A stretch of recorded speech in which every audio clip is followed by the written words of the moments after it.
অসমীয়াত কম নে ইংলিছত কম? অসমীয়াত কম। আচ্ছা ঠিক আছে। আজি সৈনিক স্কুল গোৱালপাৰা হীৰক জয়ন্তীৰ অনুষ্ঠানত ইয়াত উপস্থিত হ'ব পোৱাটো মোৰ বাবে বহুত সন্মানজনক আৰু গৌৰৱৰ বিষয়। কাৰণ এইখন স্কুলতে 50 বছৰ আগতে ইয়াত মই ডাঙৰ দীঘল হোৱা।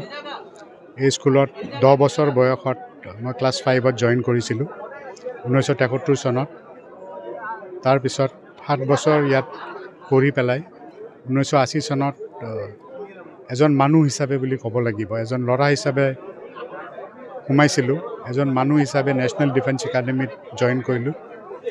তাৰপিছত সেনাবাহিনীত যোগদান দি 40 বছৰ সেনাবাহিনীত যিটো মোৰ চাকৰি কাল, তাত যিখিনি সফলতা মই আৰ্জিব পাৰিলোঁ, সেই সফলতাৰ পিছত আছে এই স্কুলত যিখিনি আমি শিক্ষা পাইছিলোঁ লিডাৰশ্বিপ কোৱালিটিৰ ওপৰত, ডিচিপ্লিনৰ ওপৰত, আমাৰ শিক্ষক শিক্ষয়িত্ৰী আৰু আমাৰ লগৰ বন্ধু বান্ধৱসকলে যিখিনি আমাক অভাৰঅল গ্ৰোথত, পাৰ্চনেলিটি ডেভেলপমেণ্টত সহায় কৰিছিলে বা শিক্ষা দীক্ষা দিছিলে, সেইখিনিৰ বলতে মই ভাবোঁ যে আমাৰ চাকৰি কালটো ইমান সফলতা অৰ্জন কৰিবলৈ মই সক্ষম হৈছোঁ।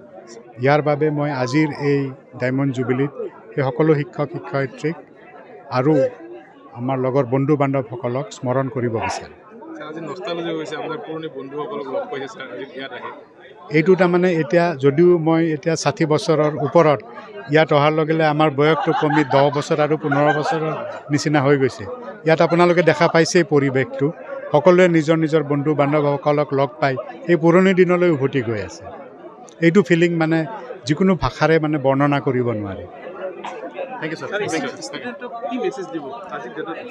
ষ্টুডেণ্টক মই এটাই মেছেজ দিম যে সফলতাৰ চিৰি যদি পাৰ কৰিব লাগে তেতিয়াহ'লে কষ্ট কৰিব লাগিব, যত্ন কৰিব লাগিব, হাৰ্ডৱৰ্ক কৰিব লাগিব, নিজৰ এটা গ'ল ছেট কৰিব লাগিব আৰু নিজে এটা সপোন দেখিব লাগিব। এইটো কথা মই বাৰে বাৰে কৈছোঁ।